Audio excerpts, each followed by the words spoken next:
오늘 하나님께서 우리에게 주신 말씀은 구약성경 시편 37편 1절에서 6절까지 말씀입니다. 악을 행하는 자들 때문에 불평하지 말며 불의를 행하는 자들을 시기하지 말지어다. 그들은 풀과 같이 속히 배임을 당할 것이며 푸른 채소같이 쇠잔할 것이미로다. 여호와를 의뢰하고 선을 행하라. 땅에 머무는 동안 그의 성실을 먹을거리로 삼을지어다. 또 여호와를 기뻐하라. 그가 내 마음의 소원을 내게 이루어 주시리로다. 내 길을 여호와께 맡기라. 그를 의지하면 그가 이루시고 내 의를 빛같이 나타내시며 내 공의를 정오의 빛같이 하시리로다. 아멘. 하나님께서 오늘 이 말씀을 통해서 우리를 인도하실 줄로 믿습니다. 오늘 시편 37편은 다윗의 시인데 특징이 있습니다. 그것은 히브리어 알파벳 순서에 따라서 지은 시라는 것입니다. 그러니까 우리말로 하면은 가, 나, 다, 라 이렇게 알파벳의 순서를 따라서 첫 글자로 시를 시작하는 것입니다. 예를 들어서 가 하면은 가장 높으신 주님을 찬양함이 마땅하도다. 나는 오직 하나님을 찬양하리라. 다 함께 성전에 모여 하나님을 찬양하자. 이런 식입니다. 여러분 시편에는 모두 8개의 알파벳 시편이 있습니다. 근데 왜 이렇게 시를 지었느냐? 가장 큰 목적은 자녀들의 신앙 교육용입니다. 그러니까 자녀들이 말씀을 암송하기 쉽게 알파벳 순서에 따라서 시를 지은 것입니다. 히브리어에는 모두 22개의 알파벳이 있습니다. 알렙, 베트, 기멜, 달렛 해서 마지막에 쉰신, 타우까지 22개입니다. 그래서 알파벳 한 글자에 한 절씩 시를 지으면 22절의 시편이 되겠죠. 그런데 알파벳 하나에 한 절만 지은 것이 아니라 2절씩 짓기도 하고요. 3절씩 짓기도 하고 또 불규칙도 있습니다.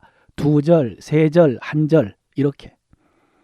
시편 119편은 대표적인 알파벳 시편인데 알파벳 하나에 8절씩 지었습니다. 그래서 전체가 176절입니다. 22개의 히브리 알파벳에 하나에 8절씩. 그러니까 시편 119편은 그냥 긴 시편이 아니라 알파벳 순서에 맞춰서 176절을 지은 것입니다. 여러분 이 시편 119편에 가장 많이 나오는 단어가 뭔지 아십니까?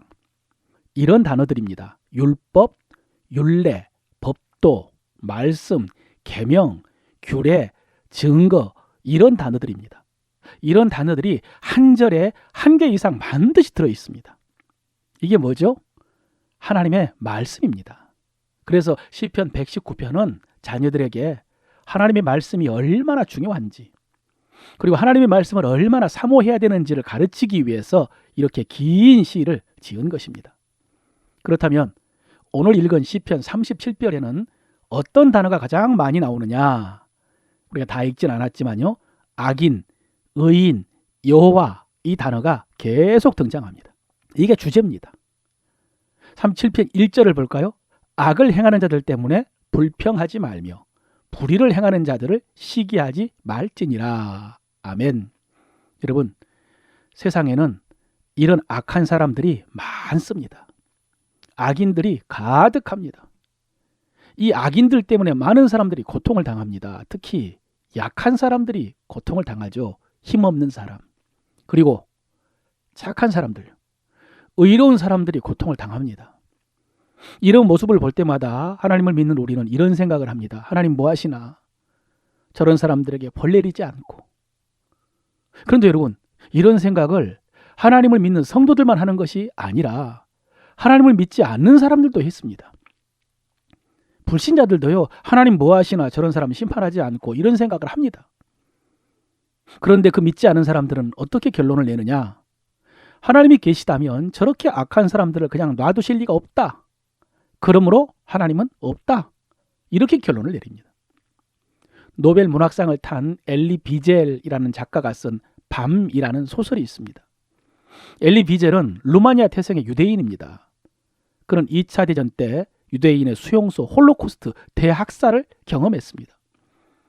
그 수용소의 경험이 너무 끔찍했기 때문에 엘리 비젤은 10년 동안 수용소에 대해서 언급을 하지 않았답니다. 그러다가 수용소의 실상을 세상에 알려야 한다는 친구의 권유에 따라서 쓴 소설이 밤이라는 소설입니다. 거기 보면 이런 이야기가 나옵니다. 한번 읽어보겠습니다. 무엇인가 불타고 있었다. 트럭 한 대가 다가오더니 짐을 부려놓았다. 작은 아이들, 아기들이었다. 아기들이 불 속으로 내던져졌다. 나는 내 두 눈으로 똑똑히 보았다. 아기들의 몸뚱이가 고요한 하늘 아래에 연기로 화해버린 어린 아이들의 얼굴을 결코 잊지 않으리. 내 믿음을 영원히 불살라버린 그 불꽃을 결코 잊지 않으리. 살고자 하는 마음을 영원히 앗아간 밤의 침묵을 결코 잊지 않으리. 이런 글이 있습니다. 또 이런 이야기가 있습니다.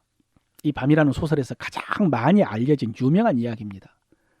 3명의 죄수를 처형하기 위해 교수대 3개가 설치되었고 사람들은 집합했다. 소장은 수용소의 기강을 잡기 위해 죄수들을 이렇게 공개 처형하곤 했는데 이날만큼은 사형 집행관들이 서로 집행을 안 하려고 미루었다. 왜냐하면 죄수 3명 가운데 1명이 어린 소년이었기 때문이다. 사형수 3명이 의자 위로 올라갔고 그들의 목에 올가미가 걸렸다. 자유만세, 2 사람이 소리쳤다.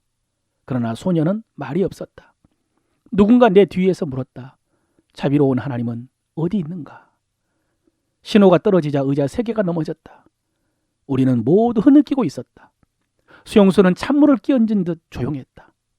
지평선 너머로 해가 지고 있었다. 2 사람은 숨이 빨리 끊어졌다. 그러나 3번째 밧줄은 계속해서 움직이고 있었다. 몸무게가 가벼운 아이는 아직도 숨을 쉬며 꿈틀거리고 있었다. 소녀는 우리가 보는 앞에서 30분 넘게 몸부림치며 삶과 죽음의 경계를 넘나들었다.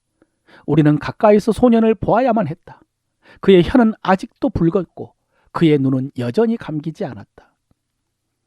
내 뒤에서 아까 그 사람이 다시 묻는 소리가 들렸다. 하나님은 어디 있는가? 그때 내 안에서 어떤 목소리가 대답하는 것을 들었다. 하나님이 어디 있냐고? 저기 교수대에 매달려 있지. 여러분, 하나님이 교수대에 매달려 있다. 이게 무슨 의미일까요? 하나님이 죽었다는 의미입니다. 하나님은 안 계신다. 여러분, 엘리 비제는 유대인이었는데요. 수용소에서 하나님에 대한 믿음을 잃어버렸습니다. 여러분, 나치 독일의 이 유대인 대학살은 인류 역사상 가장 잔인하고 끔찍한 범죄라고 합니다. 그런데 그것은 학자들의 평가이고 그 외에도 우리 주변에도 수많은 죄악들이 있고 수많은 악인들이 있습니다. 그래서 사람들이 하나님은 없다, 있다고 해도 전능하지 않고 선하지도 않다, 이렇게 생각을 하는 것입니다. 여러분은 이렇게 생각하지 않으시죠? 그러나 답답하기는 마찬가지일 겁니다. 안타깝기는 마찬가지일 것입니다. 여러분, 우리가 사는 세상은 이렇습니다. 이 땅에는 이런 일이 많습니다. 이것은 죄의 결과입니다. 인간이 하나님께 불순종하고 마귀의 종이 되면서 이 세상에서 일어난 일들입니다. 그런데 이것은 다윗 때도 마찬가지였습니다. 이런 세상 속에서 하나님의 사람은 어떻게 살아야 되는가? 하나님의 마음에 합한 다윗이 이 문제를 직접적으로 다룹니다. 자, 1절에서 3절을 한번 읽겠습니다. 악을 행하는 자들 때문에 불평하지 말며 불의를 행하는 자들을 시기하지 말지어다. 그들은 풀과 같이 속히 배임을 당할 것이며 푸른 채소같이 쇠잔할 것이미로다. 여호와를 의뢰하고 선을 행하라. 땅에 머무는 동안 그의 성실을 먹을거리로 삼을지어다. 아멘. 여러분, 오늘 시편 37편은 이 교훈의 반복입니다. 이 알파벳 C를 통해서 이 교훈을 계속 반복합니다. 한마디로 말하면요, 악을 행하는 사람을 바라보지 말고 하나님을 바라보라는 것입니다. 미국의 펜실베니아 주립대학 심리학 교수인 길슨 박사는 이런 실험을 한 적이 있습니다. 2개의 구멍이 난 상자 안에 칸을 나누고 한쪽에는 웃는 표정을, 한쪽에는 똑같은 사람의 슬픈 표정의 사진을 붙여놓고 사람들로 하여금 보게 했습니다. 쉽게 말하면 쌍안경 렌즈에 2개의 다른 표정의 사진을 붙여놓고 보게 한 것입니다. 그러면 사진이 2개이기 때문에 웃는 얼굴도 봐야 되고 슬픈 얼굴도 봐야 되는데 사람들이 그러지를 못하더라는 것입니다. 어떤 사람은 웃는 얼굴만 보고 어떤 사람은 슬퍼하는 얼굴만 보았습니다. 이유가 뭘까? 우리는 언뜻 시력 때문이 아닐까 생각을 하는데, 시력에도 주시가 있고 약시가 있잖아요. 그 차이 때문이 아닐까 생각을 하는데 아니었습니다. 연구 결과는 그것이 습관 때문이라고 했습니다. 슬픈 표정을 보는 습관 때문에. 그동안 그 사람에게 형성된 습관이 두 표정 중에 하나만 보게 했다는 것입니다. 그렇게 습관 때문에 한쪽 면만 보게 되는 현상을 인식 차단이라고 이름 붙였습니다. 한쪽을 차단한다는 의미입니다. 그러면서 이 실험의 결론을 이렇게 냈습니다. 생각과 말과 행동이 반복되면 습관이 된다. 습관이 계속되면 성품이 되고 성품이 이어져서 인생이 된다. 결국 슬픈 사람의 불행한 인생은 습관 때문이다. 그랬습니다. 여러분, 이 실험을 오늘 말씀에 적용을 해보면요. 우리가 세상에서 악한 사람들만 바라보다 보면 그것이 습관되다 보면은 하나님이 차단되어 버립니다. 반대로 하나님을 바라보다 보면 역시 습관이 되면 그러면 악인들이 차단됩니다. 결국 오늘 말씀은 악한 세상에서 하나님을 바라봄으로 악인을 차단하라는 교훈입니다. 여러분, 이 말씀은 정말로 실제적인 말씀입니다. 여러분, 아까 우리 주변에도 악인이 많다라고 했을 때 여러분 곧바로 떠오른 사람이 있었습니까? 또 차례로 떠오르는 사람이 있었습니까? 그렇게 생각나는 악인이 없었으면 좋은데 그러기가 어렵죠. 그런가 하면 제가 며칠 전에 오늘의 만나 말씀 중에 중풍병자의 친구들 설교를 하면서 질문했던 것이 있습니다. 여러분은 사람들하고 이야기할 때 주로 좋은 사람들에 대한 이야기를 합니까? 아니면 나쁜 사람들에 대한 이야기를 많이 합니까? 이렇게 물었습니다. 쉽게 말해서 사람들을 험담 많이 하느냐, 칭찬 많이 하느냐, 이런 질문이었습니다. 좋은 소식 많이 전하느냐, 나쁜 소식 많이 전하느냐. 듣는 것도 마찬가지죠. 대화니까. 여러분, 이게 습관이라니까요. 케이스 바이 케이스가 아닙니다. 습관입니다. 그리고 습관이 된다니까요. 그래서 나에게 해를 끼친 사람, 세상에서 악을 행하는 사람, 이런 사람들을 정리 못하고 계속해서 생각하고 말을 하다 보면은 그 사람이 내 마음을 차지하게 된다니까요. 여러분, 방금 차지한다라고 했는데 이 말을 확장시켜 보면은 그 사람이 내 마음을 다스리는 것입니다. 차지한다, 다스린다, 통치, 이게 뭐죠? 하나님의 나라. 예, 우리 마음은 하나님께서 다스리는 하나님의 나라가 되어야 되는데, 그런데 그것은 말과 생각뿐이고 실제로 하나님은 우리 마음에서 차단되어 있는 것입니다. 그래서 우리가 입술로는 하나님을 믿는다고 하고, 그래서 기도도 하고 찬양도 하고 말씀도 듣지만 결국 내 마음을 다스리는 것은 마귀인 것입니다. 마귀가 전해준 말, 마귀의 생각, 마귀의 사람. 그래서 하나님의 역사가 나타나지 않는 것입니다. 그래서 하나님의 약속이 이루어지지 않고 기도의 문이 막히고 신앙이 성장하지 않는 것입니다. 여러분, 오늘 알파벳 시편을 통해서 주시는 첫 번째 교훈, 악을 행하는 자들 때문에 불평하지 말며 불의를 행하는 자들 때문에 시기하지 말지니라. 여러분, 이 말씀을 순전하게 순종하지 않으면 이렇게 되는 것입니다. 8절 볼까요? 분을 그치고 노를 버리며 불평하지 말라. 오히려 악을 만들 뿐이라. 충분히 알아들을 수 있는 말씀이지만은 좀 더 실감나게 설명하기 위해서 원어를 소개하자면은, 여기서 여러분 분은 히브리어로 아프라고 해서 콧구멍이라는 단어입니다. 노는 해마라고 해서 뜨겁다, 열, 이런 단어입니다. 그래서 분노는 콧구멍에서 열이 나는 것입니다. 단어를 합쳐보면 콧구멍에서 씩씩거리면서 뜨거운 숨을 내뿜는 것이 분노입니다. 실감 나죠? 아프, 해마. 그런데 여러분, 반대로 성경에 보면은 우리 하나님은 노하기를 더디하신다라고 했습니다. 우리가 본받아야 될 하나님의 성품이죠. 그런데 노하기를 더디한다는 말씀이 히브리어로 어떻게 되는 줄 아십니까? 아프 아레크라고 하는데, 조금 전에 아프는 콧구멍이라고 그랬습니다. 아레크는 길다는 뜻입니다. 롱. 아프 아레크는 문자적으로 콧구멍이 길다. 이게 노하기를 더디한다는 말씀입니다. 그러니까 짧은 콧구멍으로 숨을 씩씩거리지 않고 긴 콧구멍으로 깊이 들이마시고 천천히 숨을 내쉬는 것. 이것이 노하기를 더디하는 것입니다. 여러분, 하나님께서 이렇게 하신답니다. 그러니까 여러분도 똑같이 따라서 해보십시오. 악인을 보거든, 악한 일을 보거든 코를 씩씩거리면서 화내고 불평하지 말고 먼저 숨을 깊이 들이마시십시오. 그렇게 숨을 들이마실 때에 하나님으로 채우십시오. 하나님의 은혜로 채우십시오. 하나님 인식이 차단되지 않게. 그 다음에 숨을 천천히 길게 내쉬십시오. 이렇게. 그때 여러분 속에 있는 뜨거운 분노를 내보내십시오. 그 악한 사람 내보내고 그 악한 일을 내보내십시오. 그 다음에 다시 또 깊게 하나님을 들이마시면서 여러분의 마음이 하나님으로 채워지시길 바랍니다. 3절 한번 읽어볼까요? 여호와를 의뢰하고 선을 행하라. 땅에 머무는 동안 그의 성실을 먹을거리로 삼을지어다. 아멘. 그의 성실을 먹을거리로 삼으라.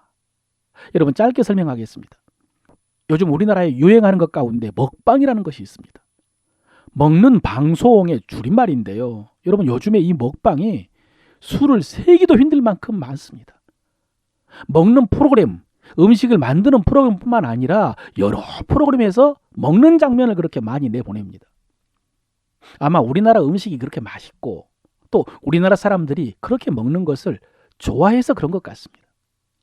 TV 말고요, 유튜브에서는 어마어마한 음식을 먹는 모습을 방송하는데 수백만 명이 시청을 합니다.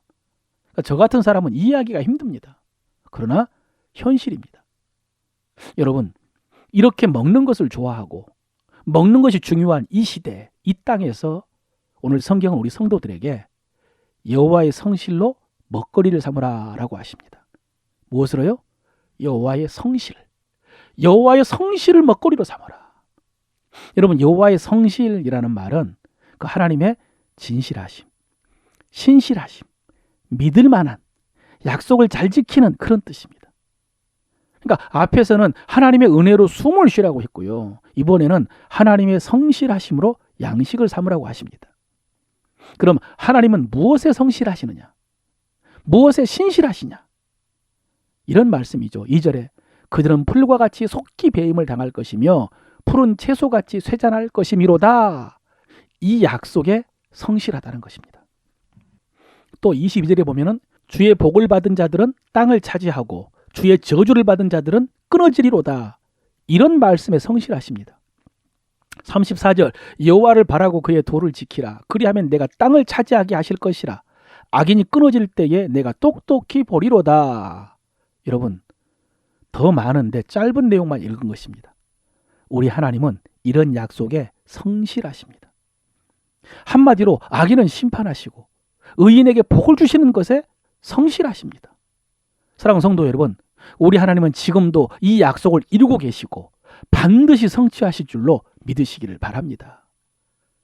또 5절에 보면요, 내 길을 여호와께 맡기라 그랬습니다. 여러분, 여기서 맡기라라는 말씀이 갈랄이라고 해서 던지다는 뜻입니다.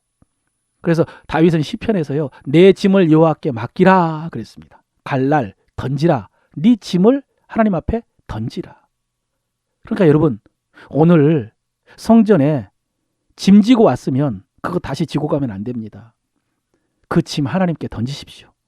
하나님께 내려놓고 가야 됩니다. 또 베드로 사도는요, 내 염려를 주께 맡기라 라고 했습니다.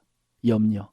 근데 재미있는 것은 구약의 시편에서 맡기라라는 히브리어가 갈랄, 던지다라는 뜻이라고 했는데 신약의 맡기라는 헬라어로 에피립토입니다. 그런데 뜻을 보니까요, 역시 던지다 하는 뜻이었습니다. 그러니까 구약에서도 그렇고 신약에서도 그렇고 히브리어도 그렇고 헬라어도 그렇고 하나님께 맡기는 것은 하나님께 던지는 것입니다. 하나님께 굴리는 것입니다. 내가 악인 때문에 받은 상처, 그 아픔, 억울함, 슬픔, 분노, 이런 거 다 하나님께 던지십시오. 그러면 6절에요. 내 의의를 빛같이 나타내시며 내 공의를 정오에 빛같이 하시리로다 그랬습니다. 악인의 죄를 다 드러내시고 나의 의의를 다 밝혀주신다고 하십니다.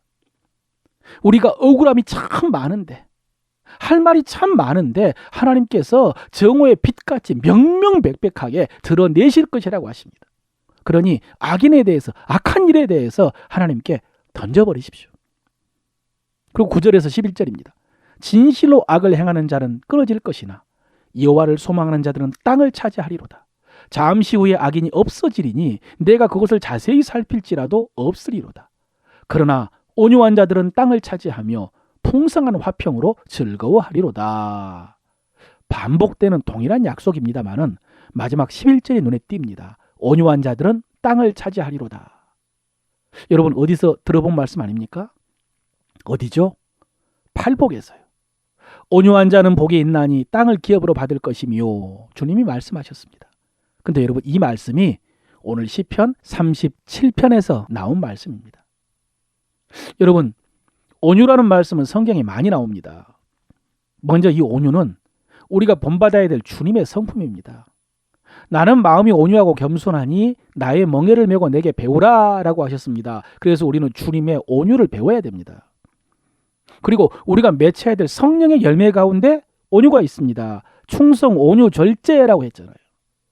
그래서 여러분 각자에게 이 온유에 대한 개념이 있을 것입니다. 이미지가 있을 것입니다. 그런데 이 온유를 정확하게 이해하기 위해서는 오늘 시편 37편 말씀을 기억해야 됩니다. 악인, 의인, 여호와, 이 말씀을 통해서 온유를 이해해야 됩니다. 여러분, 지금까지 살펴본 것처럼요, 성도가 악인을 보면서도 하나님 바라보며 마음을 지키는 것이, 그것이 온유입니다.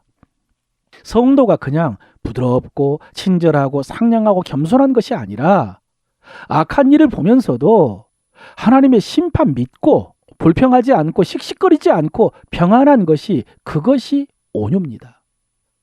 그래서 마음에 기억 남도록 광고 카피를 하나 패러디해 보자면은, 온유는 악인을 보면서도 흔들리지 않는 편안함입니다. 흔들리지 않는 편안함. 침대 광고 카피죠. 여러분, 이것이 온유입니다. 악인을 보면서도 흔들리지 않는 편안함. 중국 고전에 나오는 이야기 하나 하고 설교를 마치겠습니다. 옛날 중국에 싸움닭 투개라고 하죠. 싸움닭을 잘 조련하는 조련사가 있었습니다. 하루는 그 지방 영주가 닭 한 마리를 들고 그 조련사를 찾아왔습니다.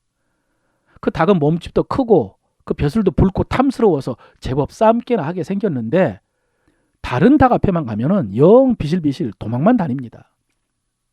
영주는 이게 기분이 나빠서 이 조련사에게 훈련을 부탁하러 온 것입니다.